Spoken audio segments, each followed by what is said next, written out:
So let's now focus on the government's role in the economy and in the circular flow model.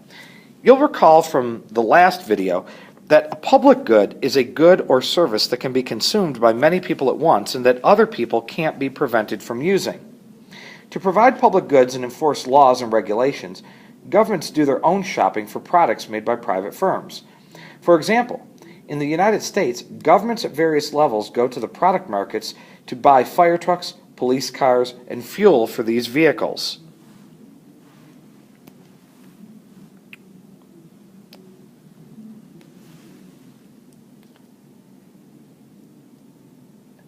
They also buy computers, furniture, and supplies for public schools.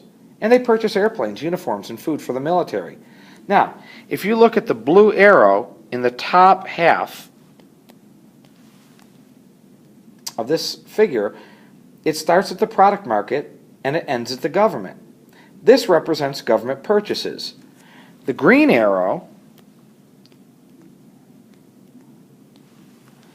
that goes from the government to the product markets represents government spending on these purchases, which flows from the product markets to firms as revenues. In addition to buying products, governments produce goods and services for use by households and firms. This is shown by the blue arrows right here that extend outward from the government. To make these goods and services, governments use resources just as private firms do. For example, to produce the service of national defense, the U.S. government buys and rents labor for military bases and hires crews to repair roads and bridges and to maintain them. And to make and enforce regulations, the government hires labor to work in regulatory agencies such as the Environmental Protection Agency. With about 2 million civilian employees, the federal government is the largest employer in the United States. In all of these cases, the government buys resources in the factor market. As shown by the red arrow that is going from the factor markets to the government. In exchange, the government makes factor payments, which is represented by the green arrow extending from government to the factor markets. These payments end up as income for the households that supplied the resources. Buying fire trucks, building military bases, and healing the poor takes a lot of money. To fund their activity, government collects taxes from the households and firms, as shown by the green arrows right here that are pointing toward the government. Some tax revenue is spent in product markets on things like fire trucks, but some is spent in factor markets on things like military personnel. And the rest is spent on what is called transfer payments. Those go to households and businesses.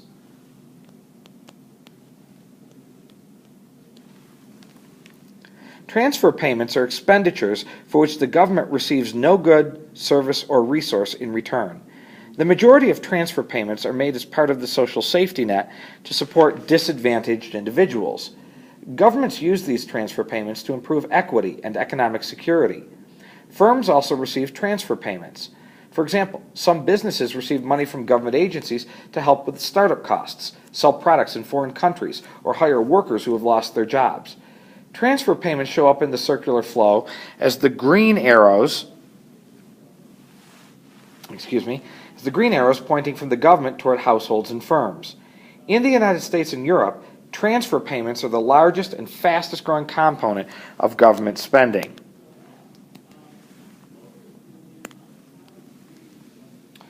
All modern market economies rely on assistance from their governments, but the degree and type of assistance varies. The governments of Sweden and Denmark, for example, play a relatively large role in their economies. Transfer payments are higher, but so are tax payments. The large transfer payments in Sweden and Denmark go toward generous social safety nets, including payments to the unemployed of about 80% of their previous earnings for a full year. By comparison, payments to unemployed workers in the United States are typically about half of a worker's previous earnings and last for 6 months. Now consider China, which has transitioned in recent decades from a command economy toward a market economy. China's government still owns vast quantities of resources and owns large numbers of firms. Among other remnants of the command economy are limits on economic and other types of freedom. The government does not let people live where they choose and even restricts the number of children families can have. China's government provides almost no safety net at all. When Chinese citizens get sick, they must pay out of their family's savings to pay for medical care. When a family cannot pay doctors will often refuse treatment to them.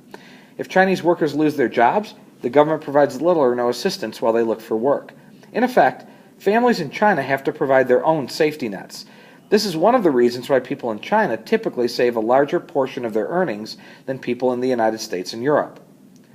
Decisions are made within each country about the size and intention of government involvement. Different priorities create different choices about resource use. In recent years, China's leaders have focused on the goals of economic growth and a higher standard of living. For this, sacrifices have been made in the areas of equity, economic security, sustainability, and economic freedom, as just described. In contrast, the leaders of European countries strive for greater equity and economic security and are willing to sacrifice some economic growth to achieve it. European citizens pay relatively high taxes to support a generous safety net. Higher taxes reduce the rewards for innovation and new discoveries and have the potential to slow growth. The safety net in the United States, however, is much more generous than China's, but it's not as generous as that in most European countries. The United States and Europe address the trade-offs differently. The United States has less equity and economic security, but its economy grows more rapidly over time. Of course, there is disagreement within every country about how the government and the economy should be run.